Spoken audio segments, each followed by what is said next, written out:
Before we jump into that, um, we do have a few, uh, looks like no announcements, but we do have some working group updates that we'll go through really quick. It looks like quite a few people have not met yet in January, but there were a few in late December that we have not covered as we've been on hiatus.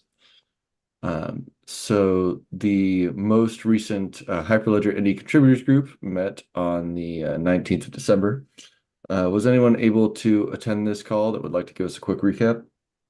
Yeah, absolutely. Yeah, we last met in December and talked about some the indie Bezier work. This is proof of concept being worked on and discussed as the potential next step for indie. There's plenty of discussion in the community about this possibility and the best path forward. And there's discussion about having this work be in a separate repo under indie. And we'll talk more about that next week.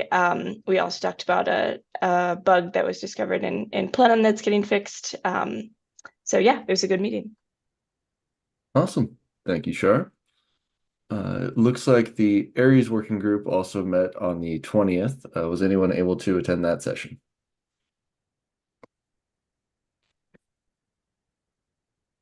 All right. It looks like they were talking about some SDK stuff and the Aries agent test harness. Uh, as always, you can click these links. You can go read about it yourself and have a lot more details on their pages. Aries Bifold user group met on the 19th as well. Was anyone able to attend this session? All right.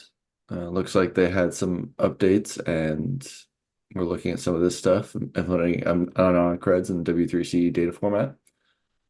The Aries Cloud Agent Python user group met just a couple days ago. Was anyone able to attend this meeting? Yep, we went over status updates on AnonCreds RS and AnonCreds in W3C format, did peer work, what you have there, a couple of other things. Next call, there will be a roadmap discussion for the year ahead, so that should be interesting. We had two great demos as well. One was on using Akapi with W3C VC traceability test suite. Another from Lucas O'Neill with VCGov on the endorser service UI. So that was great. All right, awesome. Thank you, Shar.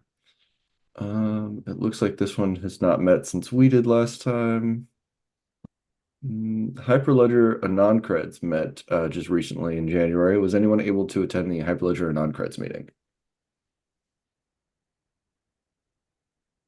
All right. Looks like they were also discussing their roadmap for 2024 and then saw a Aries issue credential and present proof attachments. We're discussing that. So trust over IP looks like they have not met recently. The governance stack working group 2IP meeting actually looks like just happened. Was anyone able to attend this session? All right. Looks like they were looking to discuss and vote on the issuer requirements guide and set some more goals for this year as well. Moving along. Sorry, Tim, that's today, actually. That's today. Um, Yes. the Uh, governance stack working groups today. okay. Yeah. Thank you for the correction. If anyone wants to attend that meeting, that is what is on the agenda. Uh, Diff Didcom working group. Uh, it looks like they met on December 4th. Was anyone able to attend the Diff Didcom spec working group?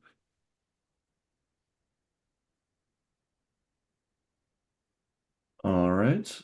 Looks like they were looking at Didcom at the IETF and had some to-dos to create a draft for a proper format.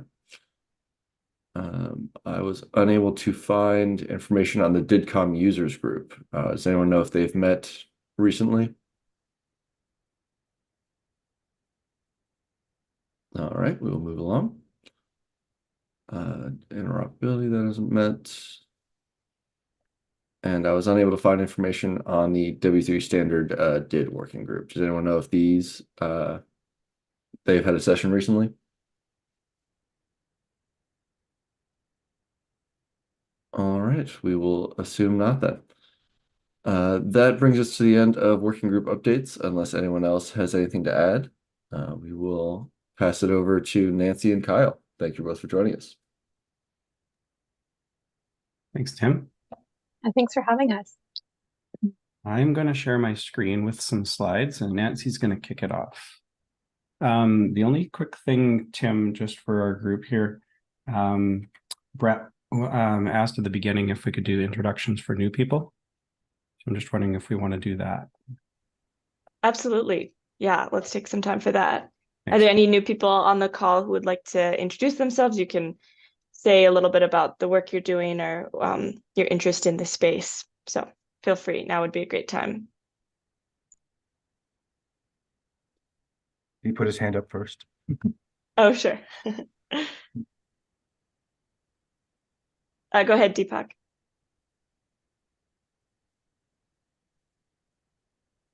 Let's see, it looks like you're still muted if you're talking. Let's see.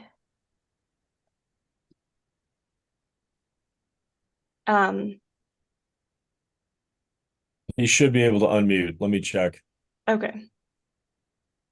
Yeah, Deepak, you should be able to unmute yourself.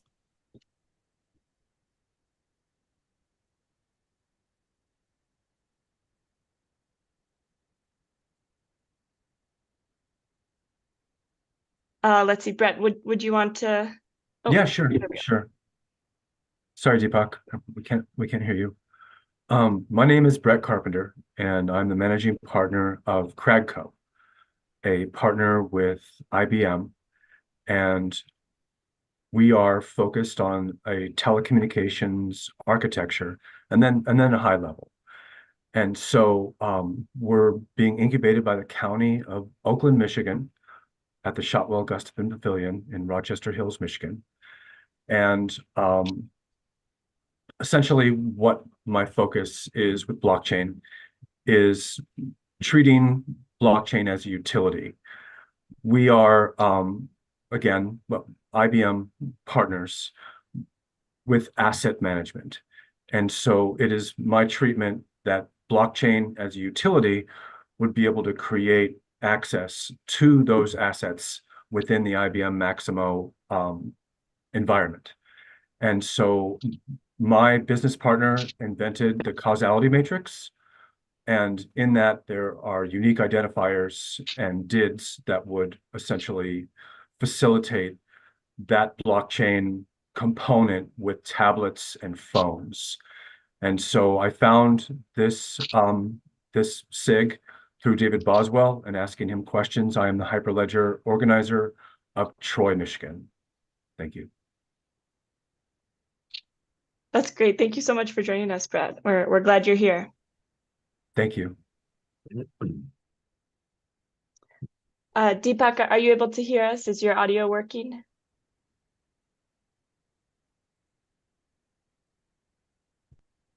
If you'd like to type out an introduction, that would be great as well. Or let us know at the end if you're able to come off mute. But unfortunately, Can you hear me now? Oh, yes, Yeah. we can hear you now. Yes. Awesome. Thank you. So I am Deepak Hadge. I'm from India. I'm representing Ironworks. So we are into the digital credentials and digital identities. So we are working on multiple use cases from national ID to education to agriculture, multiple credentials issuance and verification processes. That's a short introduction from my side. Great. Thank you so much, Deepak. We're so glad you're here. Would anybody else like to introduce themselves?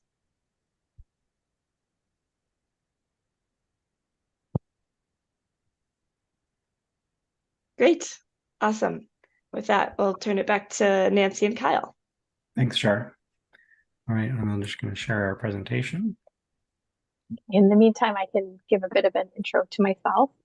My name's Nancy Norris. I work for the government of British Columbia in the Ministry of Energy and Mines and Low Carbon Innovation. And for the past couple of years, I've been leading this project, the Energy and Mines Digital Trust. We're using digital credentials to prove out organizational identity about for mines and natural gas operators in the province.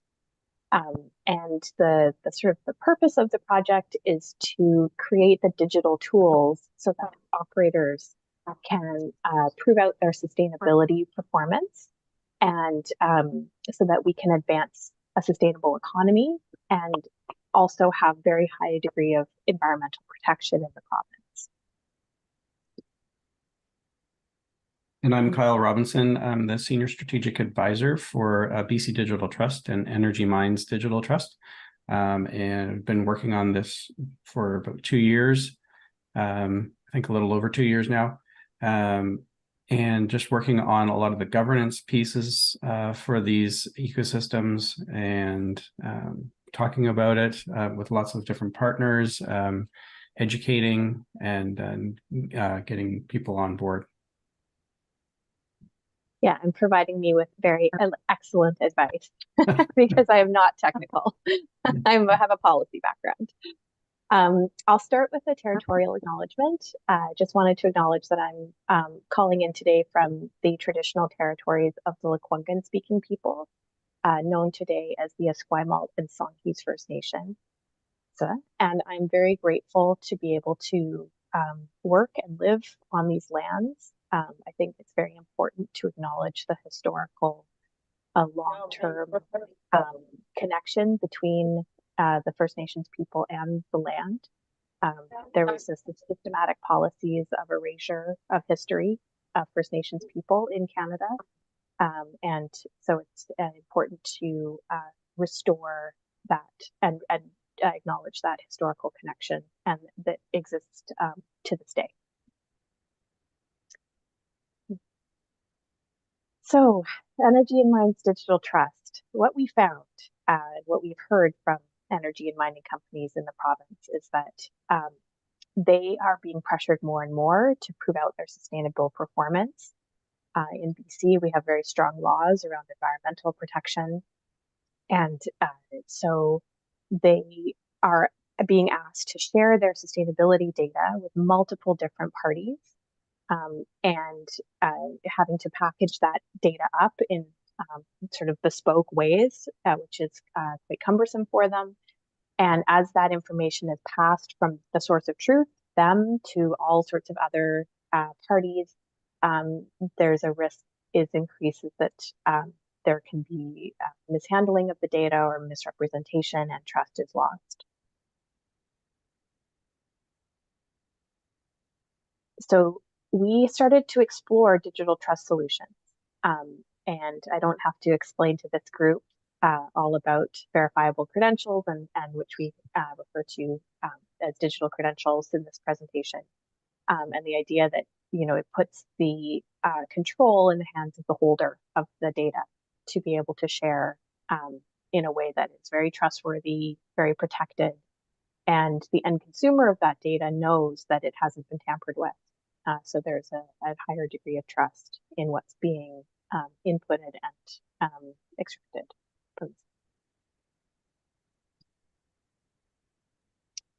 So the project is a collaboration between British Columbia government and all sorts of different associations, mining operators, performance certifiers, and technology providers.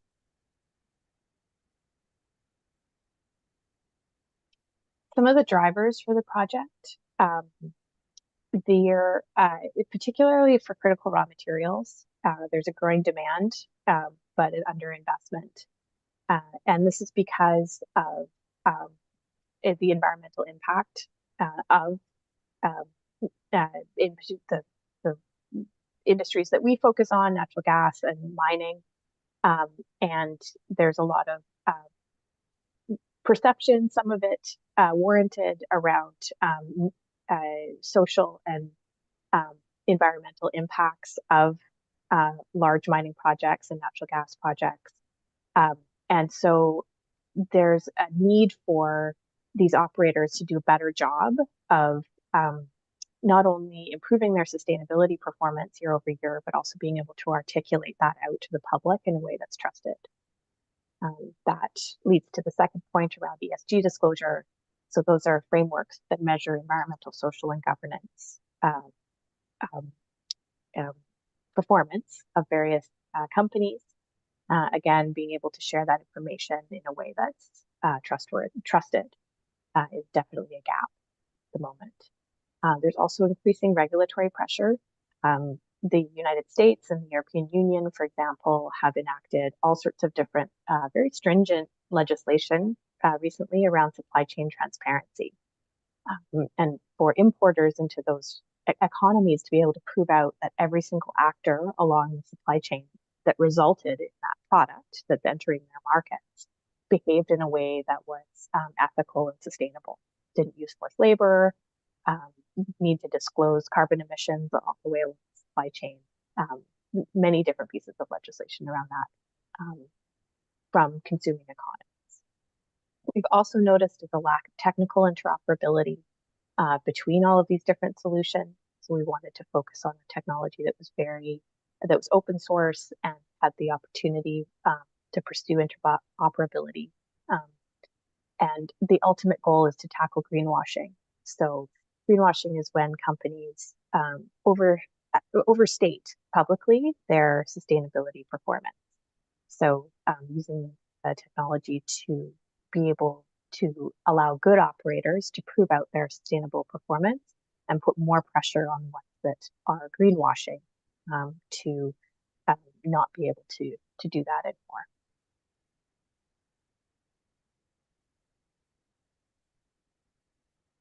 Some of the opportunities that we've seen, so just in terms of business process efficiency, the use of digital credentials has been beneficial to our partners, stakeholder partners. As I was saying before, they have to package up this data. They get tons of requests for it. And at the moment, they're sharing information via PDFs and spreadsheets attached to email. So it's not secure and it's pretty onerous for them. So the use of digital credentials increases the trust and security. And then there's this very interesting mix of privacy and transparency, particularly for the supply chain use case. Actors along supply chain want to be able to disclose certain pieces of information about their sustainability performance, but they don't necessarily want to disclose all information about the transaction that's taken place for commercial sensitivities. So the selective disclosure function of digital credentials is a very interesting and useful functionality for that particular use case.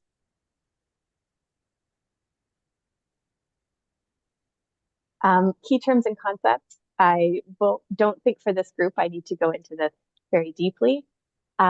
We are using a non-creds as our digital credential, but I noticed in the list of working group meetings that there's work going on for a non-creds with the W3C format. So again, that's sort of our interoperability work that we're continuing with. The digital trust ecosystem, this is how we refer to all of the different entities that are able to exchange data in this way. Traction is the technology that we have built on top of Hyperledger, Akapi and Hyperledger Aries wallet. Kyle will be able to go into that in much more detail. It enables organizational scaling for identity for organizations. And then in terms of our governance framework, Kyle's been absolutely instrumental in this work. We've really tried to focus on use cases that have a high degree of pre-existing trust in the non-digital world, like mapping legislative processes. We'll get into the description of the mines permit and the natural gas tenure documents. These are both documents or permissions that the government provides that are the whole process for how and which operators obtain these permissions is documented in legislation. So there's already a high degree of trust and governance around these use cases. And those are the ones that we've tried to focus on the most for application of the technology. This is the timeline of the project. So we are entering into our fourth year, I guess, of the project. I've been leading for a couple, involved for 3 years. And we, the first year was proof of concept. Then we moved into developing traction and designing our initial digital credentials, doing a lot of piloting in 2022. This past year, we've moved 2 of these credentials into production, which is very exciting. And we'll be continuing working on a leading project together with the UN and scaling the ecosystem. Here's some of our, call this our brag slide. These are some of our achievements. We have a couple of credentials in production now, 6 use case participants, many international stakeholders. We do a lot of presentations at various events to educate and get the word out, because the technology is still emerging and the way that we're using it is quite innovative. So being able to tell people about our lessons learned and our progress is important part of the project. And then, yes, we do have one award. So in terms of strategic alignment, we definitely around this time last year realized that because BC is just one jurisdiction, it's a subnational jurisdiction.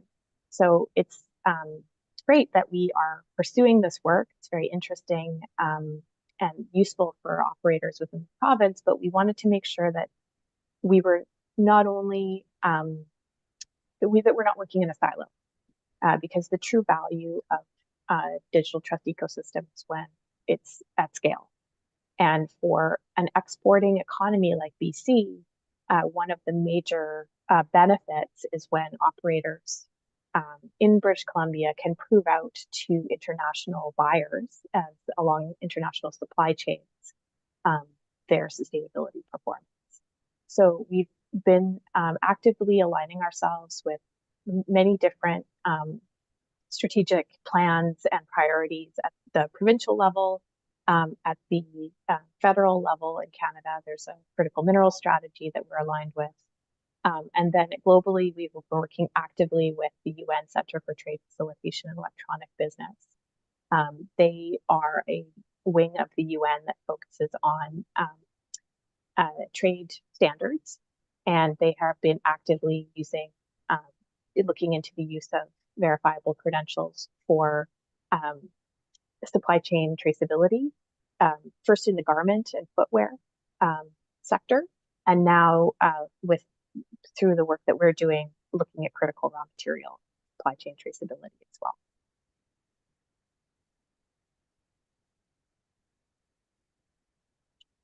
So the 2 credentials that we are now in production with, the first is the BC Mines Act permit. So this is a credential that's issued by my ministry and 2 mining operators, large major mining operators in the province, and it proves out that they are permitted to mine in a certain location in the province. And we consider this one of our foundational credentials that we can continue to scale and offer out to all mines. We have the functionality now to offer it to all mines in the province.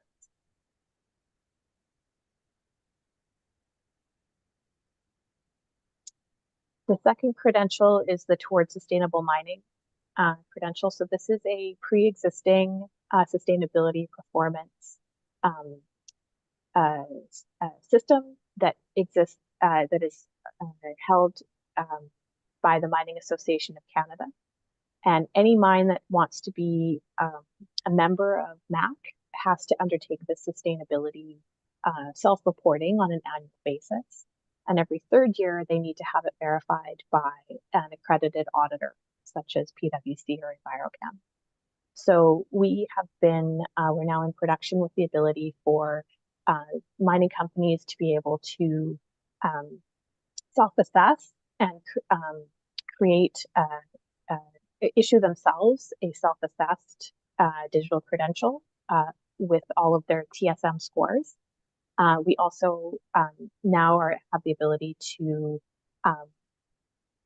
have one of the certifiers issue a credential to the mining company, and then the mining company be able to share that proof of that certified TSM scores with the Mining Association of Canada to meet their annual membership obligations.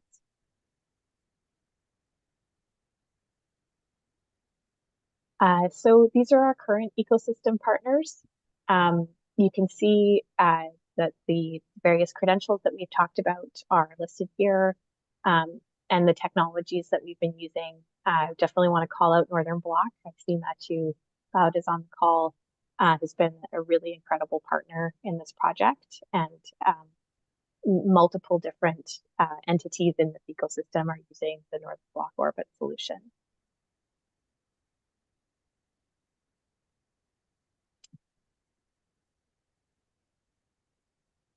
So interesting. Is there another one? No, Okay. it's this one. Okay, so this is supposed to be that there's supposed to be a comparison between what exists now and what we're looking to the ecosystem expansion. So, which is that all of these parties, none of them would be grayed out. Again, it's this idea that, you know, we're putting in place these building block type credentials, and that we want to scale to as many mines as possible who want to use the technology, and also expand the number of credentials that are being offered. The interesting thing here is, though, that many of these flows don't involve the BC government. So even though this is a project that was sort of incubated by us, we're at this point now where we've kind of, it's going beyond us. It really is now just a collaboration, and we are a participant in this broader collaboration. So it's an interesting time for the project, for sure. And I will pass it to Kyle to talk more about the technology piece. Thanks, Nancy. So one of the things Nancy mentioned earlier was the need to use open source technology to be interoperable. You know, some of the patterns that we, you know, see with the current use cases are people are using email. And as we all know, email is extremely interoperable. Every, you know, organization and person has email in the business community, and, you know, they can all send emails to each other. No matter whether they're using, you know, Microsoft 365 or they're using, you know, some other email provider, it's all interoperable using the same protocols and you know, sort of data standards. So, you know, following that kind of pattern, we wanted to make sure that this was, again, open and very interoperable. So we've worked with Hyperledger, of course. So we've been involved in Hyperledger working groups using the technology that, for a large part, has been developed in British Columbia, but other partners as well around the world in the open source community. And then we've worked with some partners such as Northern Block that Nancy mentioned, and Matthew's on the call here, and Sverity. We've also, you know, had early conversations with some other providers and just doing, you know, simple, you know, sort of tests. The other interesting thing about the open source technology of Hyperledger Aries is companies, if they're maybe large enough, they can just sort of do their own thing. They can stand up their own instance if they have that technical capability. There's no sort of lockdown for what people, you know, sort of a vendor lock-in that anybody is tied to. On the British Columbia side, we use Traction. And just to speak a little bit more about that, it is Hyperledger Akapai underneath the covers. And then we've built Traction on top of that, which allows us in BC Gov to have a multi-tenancy management experience. So we can have multiple different programs in the British Columbian government to do all kinds of different credentials and use cases, but to have it managed in a, you know, a reasonable way. So we don't have lots of different instances. A lot of what we do with Traction is integration. So there's a lot of API integrations with line of business systems to be able to do that in the mining side for BC government. We have integrated into a system called Mindspace. It's called. I was lost there for a second, but it's called Mindspace. So it's a system that the business community is familiar with. They're using it. And then what we did is some minor upgrades to that system to do some API calls into Traction to be able to do connections, invitations, issuance. And very soon we're going to be working on some revocation for the issuance of the credentials that we do there. I think that's all there. Just a quick note, I do see some questions in the chat and we will tackle those at the end. So back to you, Nancy.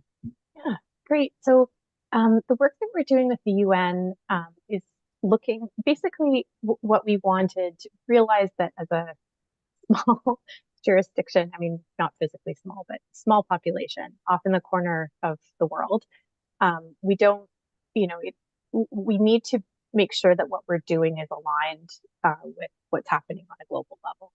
So we connected with this UN group and have actually now have a project that we're working on with them around the use of verifiable credentials for supply chain tracing.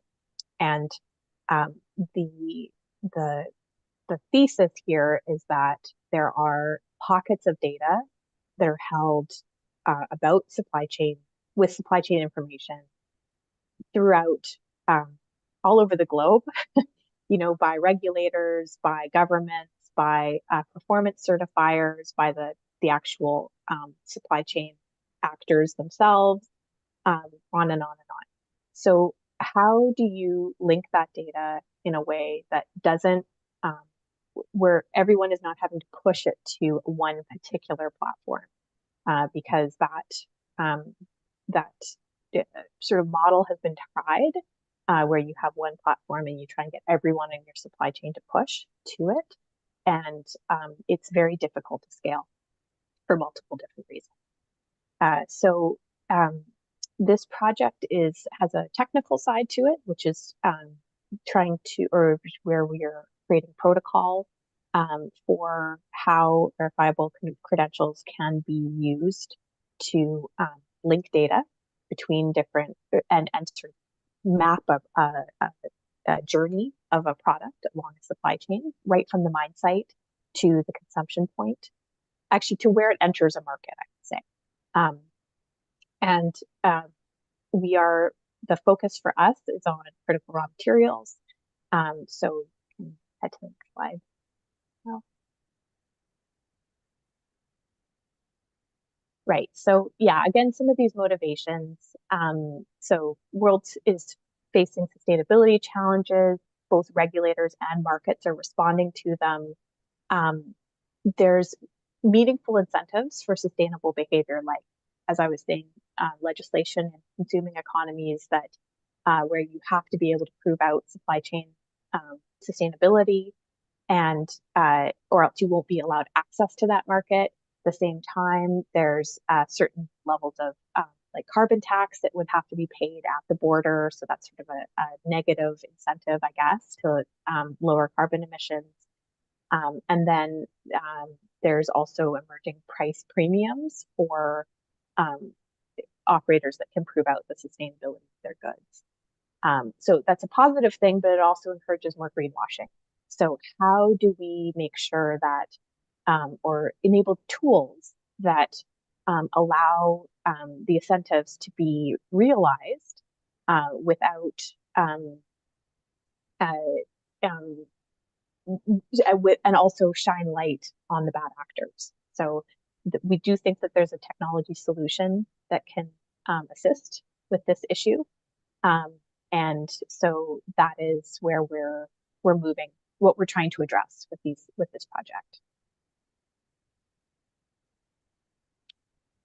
Again, yeah, so don't have to go too deeply into this, but these are some of the drivers.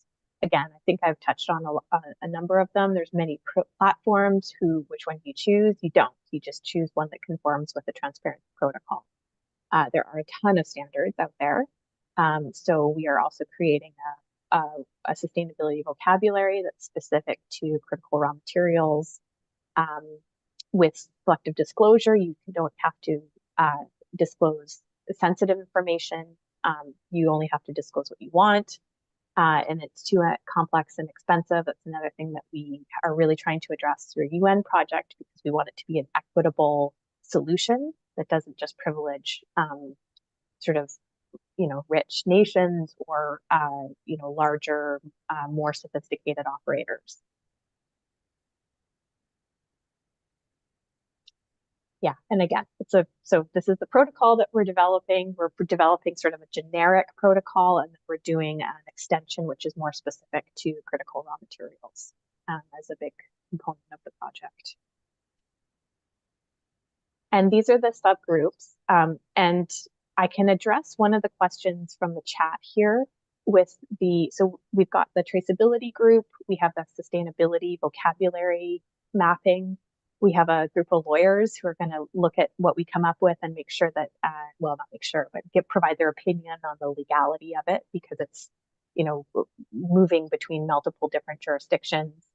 And then we have several different implementations. So we want to be able to test out these deliverables that we're creating along various different supply chains. So the first is cobalt from the Democratic Republic of Congo.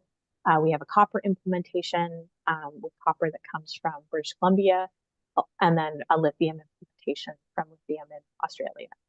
And for the cobalt implementation, the focus is forced labor and how verifiable credentials can be used to tackle. It's very complicated, and I'm not saying that we have the silver bullet for this in any way. But I think that there is going to be ways that the technology can be used in order to have multiple different ways of documenting at a particular moment in time what kind of activity is taking place, and being able to not just have a certifier go in and certify that a mining site is legal or is not using forced labor, but actually have laborers on that site also be able to use the technology to have multiple different sources of proof around that. And I'm happy to connect anyone who's interested in more with the lead for that working group.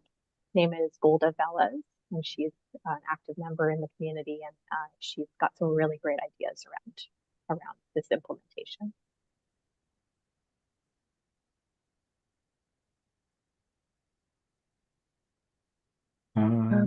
So that's the end of the slides. These are additional slides. So that was the end of our presentation, actually. I will stop sharing. There you go. So there is some additional slides, but we won't go through those here. There's a video you can watch, that kind of thing.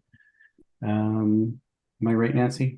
Yeah, that's right. Yeah. And I would say also that the UN project is open, it's voluntary. If you have an interest in it, we'd love to have more participants sharing their views and contributing towards the deliverables. So please feel free to reach out, and we're happy to connect you with each of the subgroup leads around your particular interest. Yeah. So was there other questions, Nancy, that you didn't cover? Yeah, there was a question around self-assessment, which I totally agree. Around certification in itself it's complicated. It doesn't, just because you have a certifier going in and giving their stamp of approval, it doesn't, it gets down to trust and truth, I think. And who do you trust, and who is sort of has the authority to provide the true information or the true data.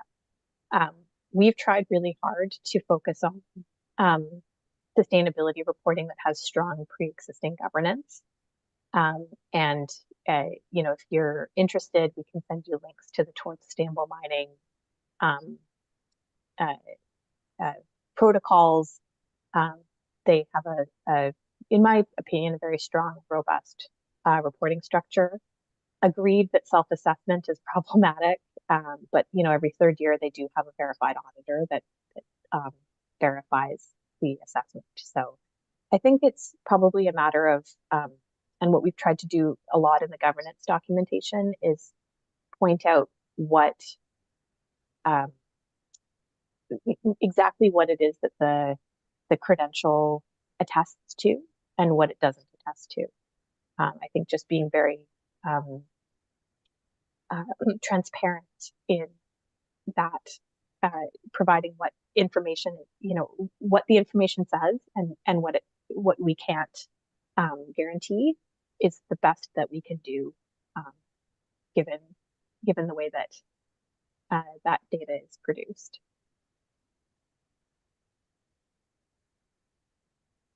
Good.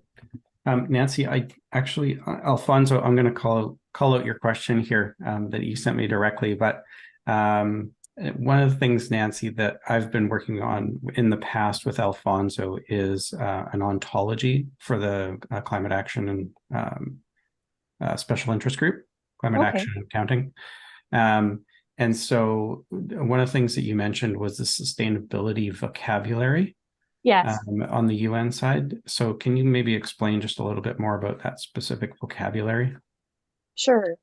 So we're still in the works but basically it's going to be two pieces. It's basically a mapping exercise. There's so many different sustainability frameworks out there. Like, for example, there's the ISSB, which is and it's going to get into alphabet soup too. I apologize. Like, there's so many acronyms, but so there's many different ways of measuring ESG performance. There's also a ton of regulation in each jurisdiction. How do these all map to each other?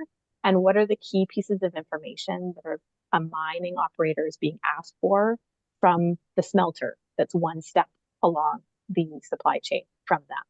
And then the smelter, what kind of sustainability information are they being asked for from the processor, and then the manufacturer, and then the assembly point? So we're really trying to dig into all of those different supply chain actors, get very practical, like go talk to them, see what kind of information that they're being asked for, like from the one stage downstream from them. And then at the same time, also having a vocabulary on a GitHub where we do a bit of mapping between the most sort of recognized and bought into, I guess, ESG framework, which, is the ISSB, and mapping that to some of the more specific industry standards, like the Towards Sustainable Mining standard, like IRMA, which are more specific to the mining industry.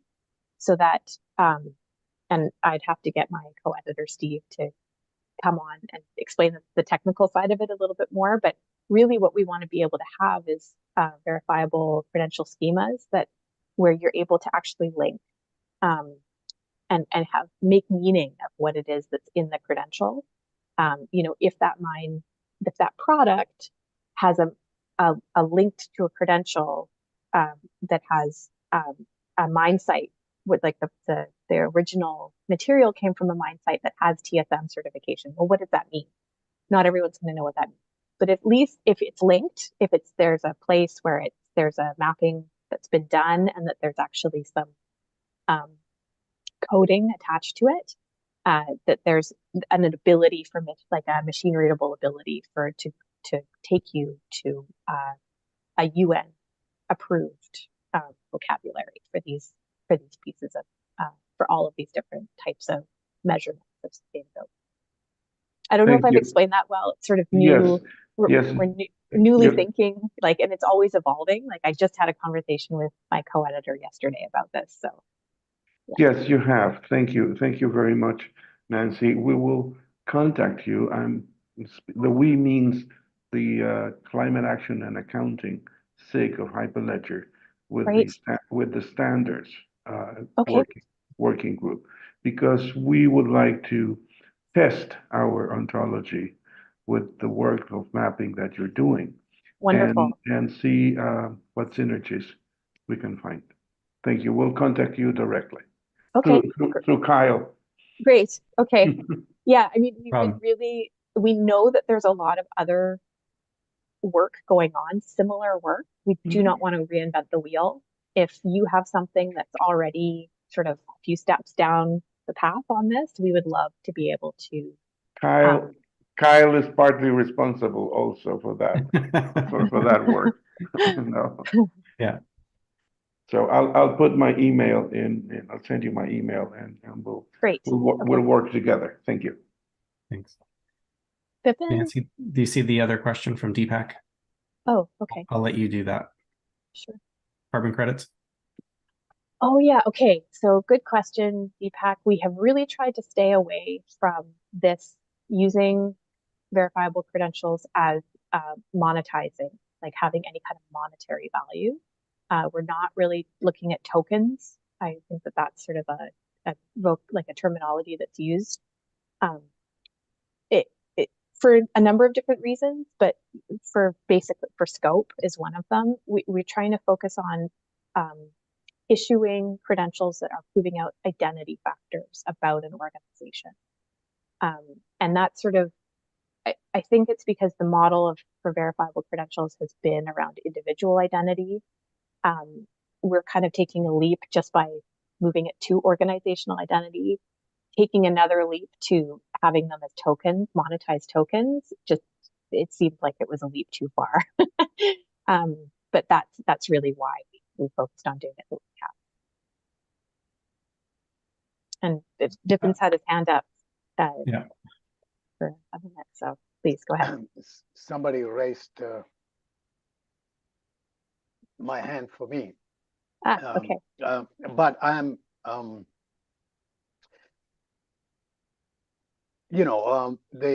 some of the problems you already talked about, the fact that people are doing self-attestation, which has been the major problem with ESG and has given it a bad name because several indexes use corporate communications or a scraping of corporate communications to create the index. So the ontology should really sort of measurable metrics attached to ontology should make that a little less, that kind of leveraging things a little less. But nonetheless, we have problems with that because, and better not even talk about carbon credits, which are obviously, there are a lot of problems with it. Because what a carbon sinks may not be permanent. There are many other reasons for it. In fact, do you attach such evidence to starting a mining operation? For example, if I'm starting a strip mine, then obviously I'm going to clear a forest. Or normally they are in remote areas, and Canada's North Country is probably one of the biggest forests in the world. Nobody really knows about that, but it's probably almost as big as the Amazon, or even bigger. So, do you have such, at least certain attestations in this when you give the, I mean, usually it's a permit-driven process is what I hear, but are the permits contingent upon all these things? The permits are, I mean, who would have thought that permit documents could be so fascinating? They're somewhere between 10 and 20 pages long, and they contain all of these different conditions as the mine evolves. And the way the conditions work is that they are the application of all sorts of different laws, related laws, and how that mining company has to behave according to deforestation regulations, how they have to behave in terms of their relationship with First Nations in the area, how they have to behave all the way down to like if they're building a bridge over a river, how like what the width of the bridge and length of it has to be in order to not damage biodiversity in certain areas. Not saying that is foolproof, and it's something that that we are continually working on to make it more and more robust. Are you going into seabed mining also? Oh, I don't know about that. I don't think so. I haven't heard about any seabed mining. Well, I mean, they're starting already, at least in northern seas, Norwegians and so on. But I don't know what nodules exist off the coast of Canada in the Pacific side. Yeah, neither do I. Well, it's coming. Anyway, Brett should take over now. So with everything said, in mining, I think there is a use case for enterprise asset management. And there are a lot of platforms for that. There are a lot of engineers that offer ESA. What our specific focus is here at the Shotwell Gustafin Pavilion is autonomous embedded solutions. So an interesting keynote just to remember Cragco by, or to remember myself by, is that this is where the self-driving car started. This is actually the point of the self-driving car.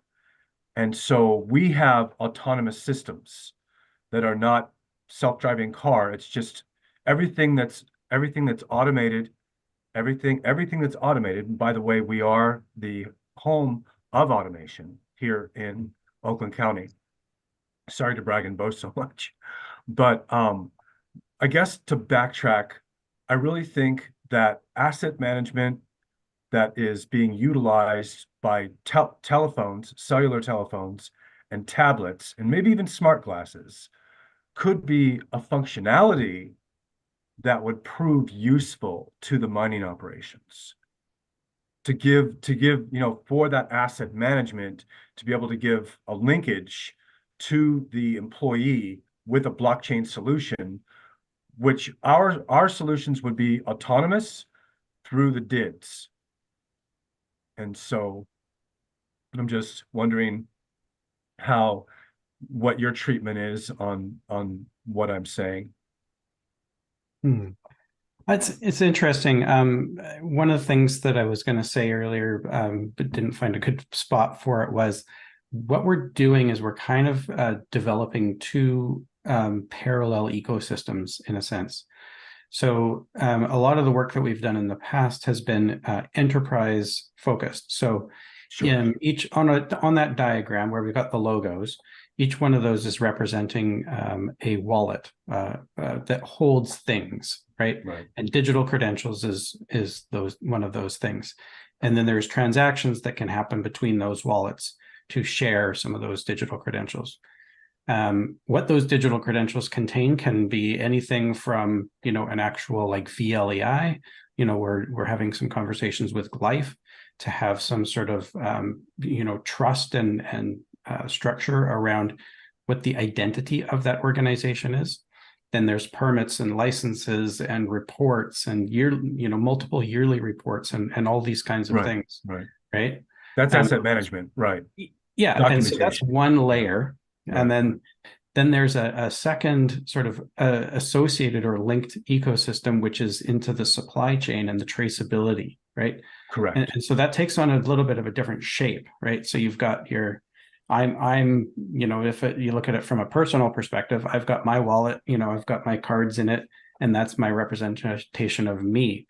But then there's the transactions that I do out with the world. Right, passing it on too. And right.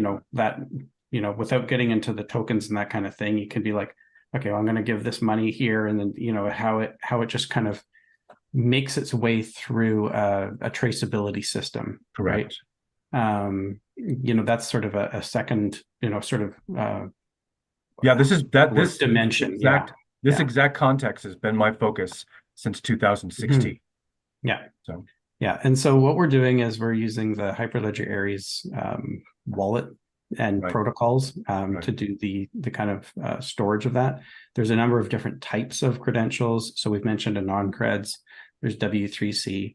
There's more credential types sort of emerging as well. Some Indicios on this call here, and they've done some work with the OpenID type of credentials. I'm still learning about that one. It's not something we're using quite yet, but this is how that thing is growing. And then the other important thing with Hyperledger Aries is the messaging component, to be able to message from organization to organization in a trusted way. And one of the things that we want to prove up too is autonomous embedded systems for notification systems in the IBM Maximo environment. So maybe that could be something with our artificial intelligence that we could integrate into what you're saying. It's my thinking. Interesting.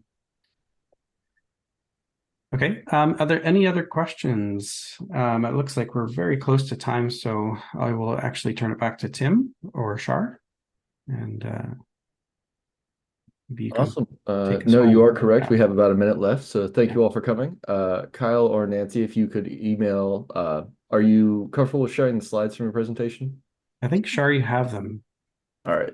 Yes, I think I received them from Emma, or I'm about to. So I will post those on the meeting page so that anyone else can look at them or watch the recording as well. So perfect. Well, thank you, Shar, and thank you everyone for coming. We will see you in a couple of weeks. Thank you so much, Nancy and Kyle. Bye. Thanks. Bye. Thanks for a great presentation.